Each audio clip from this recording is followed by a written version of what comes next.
গণভোট যেভাবে হয়েছে, যেইভাবে হয়েছে, সেই অক্ষরে অক্ষরে পালন হবে, হয় সংসদের ভিতরে নইলে জনগণ নিয়ে আরেকবার রাজপথে ইনশাআল্লাহ, কিন্তু হবে এই বাংলার মাটিতে ইনশাআল্লাহ।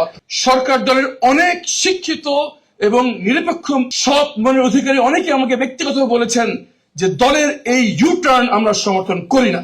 জনগণকে বোঝাতে হবে যে জুলাই সনদ বাস্তবায়নের নামে সংবিধান সংশোধন কমিটির নামে একটি গণপ্রতারণার উদ্যোগ গ্রহণ করা হয়েছে। এক লাইটেই নিশ্চিন্তে চলে দিনের পর দিন। Walton emergency bulb, the best emergency bulb. আমি একটি শপথ নিয়েছি, শুধু একটি কাজের জন্য নিজেকে নিয়োজিত করে রাখবো, সেটা হচ্ছে আমার সাথে যে অন্যায় হয়েছে, এই অন্যায়ের জন্য এই বাংলার মাটিতে আর কেউ কোনদিন করতে না পারে, সেজন্য কাজ করে যাবো ইনশাআল্লাহ। বিপ্লব পরবর্তী বাংলাদেশের শক্ত হচ্ছে যে এই বাংলার মাটিতে মানুষের অধিকার হবে সবচেয়ে পবিত্র জিনিস। যে একটি ব্যক্তি যতই ক্ষমতাধর হোক না কেন, দল যত ক্ষমতাধর হোক না কেন, তাদের পিছনে যত বড় পরাশক্তি থাকুক না কেন, প্রত্যেকটি নাগরিকের অধিকার হবে এমন সুরক্ষিত যে কেউ সে অধিকার কোনদিন হরণ করতে পারবে না। এই চাওয়াকে বাস্তবায়ন করার প্রথম যে পদক্ষেপটি গ্রহণ করা হয়েছিল সেটা হচ্ছে জুলাই সনদ, এবং সেটা বাস্তবায়ন করার জন্য গণভোট।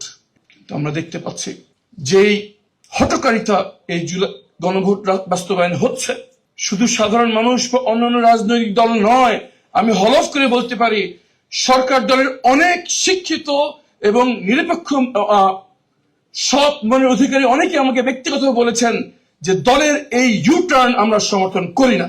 জনগণের ভিতরে কিছুটা ভ্রান্তি কাজ করছে। অনেকে বুঝতে পারেন না সংবিধান সংশোধন আর সংস্কারের মধ্যে পার্থক্য কি। একটি কমিটি করলো, আমরা জুলাই সনদ গণভোট বাস্তবায়ন চাই, কিন্তু কমিটির সদস্য আমরা কেন হলাম না? এই বিভ্রান্তি দূর করার দায়িত্ব আমাদের আইনজীবীদের। জনগণকে বোঝাতে হবে যে জুলাই সনদ বাস্তবায়নের নামে সংবিধান সংশোধন কমিটির নামে একটি গণপ্রতারণার উদ্যোগ গ্রহণ করা হয়েছে। আমরা দৃঢ় প্রতিজ্ঞ এবং আমরা জানি অধিকাংশ বাংলাদেশের মানুষ আমাদের সাথে আছেন। গণভোট যেভাবে হয়েছে, যেইভাবে হয়েছে, সেই অক্ষরে অক্ষরে পালন হবে, হয় সংসদের ভিতরে নইলে জনগণ নিয়ে আরেকবার রাজপথে ইনশাআল্লাহ, কিন্তু হবে এই বাংলার মাটিতে ইনশাআল্লাহ। আমরা জান দেব কিন্তু জুড়াই দেব না, হয় মাতৃভূমি না হয় মৃত্যু। আসুন এই আন্দোলনে আমরা আইনজীবীরা অগ্রভূমিকা পালন করি, অগ্রভাগে আমরা থাকি, জনগণকে বুঝাই যে এই জনগণের অধিকার আদায়ের আন্দোলন শুধু 5 বছরের নয়, 50 বছরের বাংলাদেশ গঠনের প্রথম পদক্ষেপ। আরেকটি আন্দোলনের জন্য আমাদের প্রস্তুতি নিতে হবে। এই আন্দোলনের সম্মুখভাবে থাকবো আমরা আইনজীবীরা ইনশাআল্লাহ। আসুন সবাই মিলে করি নতুন বাংলাদেশ। আসসালামু আলাইকুম ওয়া রাহমাতুল্লাহি ওয়া বারাকাতুহু।